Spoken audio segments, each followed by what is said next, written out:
18 फरवरी 2020 की रात पश्चिम बंगाल के ईस्ट मिदनापुर जिले के हल्दिया इलाके में हल्दी नदी के किनारे अचानक आग की तेज लपटें उठी। सुबह तक साफ हो गया कि यह कोई साधारण आग नहीं थी। वहां दो महिलाओं के अधजले शव पड़े थे, एक माँ और उसकी जवान बेटी।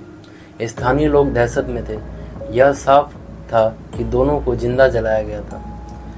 इन दोनों महिलाओं के नाम थे रमा दे, उम्र करीब 40 साल, और उनकी बेटी रिया दे, जिसकी उम्र लगभग रिपोर्ट्स में 18 से 22 साल के बीच बताई गई। माँ विधवा थी और पिता की मौत के बाद बेटी के साथ अकेला जीवन जी रही थी, लेकिन यह अकेलापन उनकी जिंदगी को एक ऐसे जाल में ले गया जहां से निकलना नामुमकिन साबित हुआ। आप देख रहे हैं द क्राइम एक्सपोज।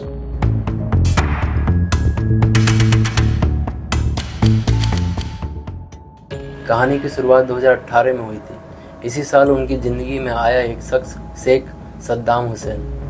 पेशे से कॉन्ट्रैक्टर, दिखावे में शरीफ, लेकिन असल में एक शादीशुदा और बच्चों वाला आदमी। उसने यह सच्चाई छिपाकर पहले रमा से नज़दीकी बढ़ाई। कुछ ही महीनों में वह इतना करीब आ गया कि रमा उस पर पूरी तरह भरोसा करने लगी। लेकिन सद्दाम का खेल यहीं खत्म नहीं हुआ। 2019 में उसने रमा की बेटी रिया को भी अपने जाल में फंसा लिया। अब हालत यह थी कि माँ और बेटी दोनों ही एक ही आदमी के साथ रिश्ते में थी। धीरे धीरे दोनों सद्दाम के साथ रहने के लिए हल्दिया शिफ्ट हो गई। 2020 आते आते सद्दाम ने रिया से निकाह कर लिया और माँ को किनारे कर दिया। यहीं से असली तनाव शुरू हुआ। माँ और बेटी दोनों उस पर शादी और रिश्ते को लेकर दबाव डालती रहीं, लेकिन सद्दाम, जो पहले से शादीशुदा था, अब इस पूरे मामले से छुटकारा पाना चाहता था। उसने अपने सबसे करीबी साथियों को इस प्लान में शामिल किया। मंजूर आलम, सुखदेव दास और अमीनुर हुसैन, चारों ने मिलकर माँ बेटी को खत्म करने की साजिश रची। 18 फरवरी 2020 की रात सद्दाम ने दोनों को डिनर पर बुलाया। खाने में नींद की गोलियां मिला दी गई। जैसे ही माँ और बेटी बेहोश हुई, उन्हें उठाकर गाड़ी में डाला गया और हल्दी नदी के किनारे जिकुर खाली इलाके के सुनसान इलाके में ले जाया गया। वहां पेट्रोल छिड़क कर दोनों को आग के हवाले कर दिया गया। जांच में यह साफ हुआ कि उस वक्त वे जिंदा थीं, यानी उन्हें होश तो नहीं था, लेकिन उनकी सांसें चल रही थी जब उन्हें आग लगाई गई। वारदात इतनी बेरहमी से की गई कि शव पूरी तरह जल गए।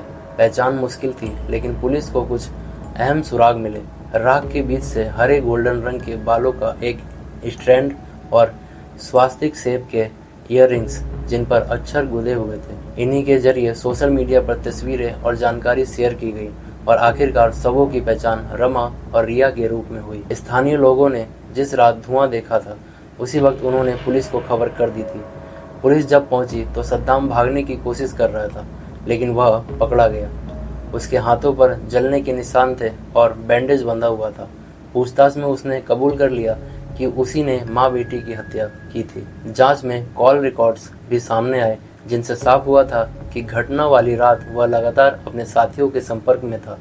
धीरे धीरे पुलिस ने मंजरू आलम, सुखदेव दास और अमीनुर हुसैन को भी गिरफ्तार कर लिया। सभी को कस्टडी में भेजा गया और 90 दिनों के भीतर चार्जशीट दाखिल कर दी गई। राजनीतिक हलकों में इस केस को लेकर एक विवाद खड़ा हुआ। कुछ नेताओं ने आरोप लगाया कि सद्दाम का संबंध स्थानीय राजनीतिक दल के प्रभावशाली लोगों से था और वह पहले से चुनावी गड़बड़ी के मामलों में पकड़ा भी गया था। हालांकि पुलिस ने इन आरोपों की पुष्टि नहीं की, लेकिन सोशल मीडिया पर यह मुद्दा खूब उछला। 5 साल तक ट्रायल चला, गवाह पेश किए गए, कॉल डिटेल्स अदालत में रखी गई और सबसे अहम सबूत था पोस्टमार्टम रिपोर्ट्स, जिसमें साफ लिखा था कि दोनों को जिंदा जलाया गया था। डिफेंस ने तर्क दिया कि सबूत पर्याप्त नहीं है, लेकिन अदालत ने इसे योजनाबद्ध हत्या मानते हुए कड़ा फैसला सुनाया। अदालत ने कहा यह प्री प्लान्ड मर्डर है। 2 अगस्त 2025 को Tamluk district and sessions court ने मुख्य आरोपी शेख सद्दाम हुसैन और उसके तीनों साथियों को आजीवन कारावास की सजा सुनाई। फैसले के बाद सोशल मीडिया पर यह केस दोबारा चर्चा में आ गया। लोग सवाल उठा रहे थे कि इतनी बेरहम हत्या के बाद भी मौत की सजा क्यों नहीं दी गई। वही डिफेंस वकील ने साफ कहा कि वे हाई कोर्ट में अपील करेंगे। यह कहानी एक खौफनाक सच को सामने लाती है। जब झूठे रिश्तों और फरेब पर भरोसा किया जाता है तो उसका अंत कितना दर्दनाक हो सकता है। माँ और बेटी दोनों ने एक ही इंसान पर भरोसा किया और उसी ने उन्हें जिंदा जला दिया। आशा करते हैं आपको ये कहानी अच्छी लगी होगी। अगर आप ऐसी और स्टोरी देखना चाहते हैं तो सब्सक्राइब कीजिए द क्राइम एक्सपोज को।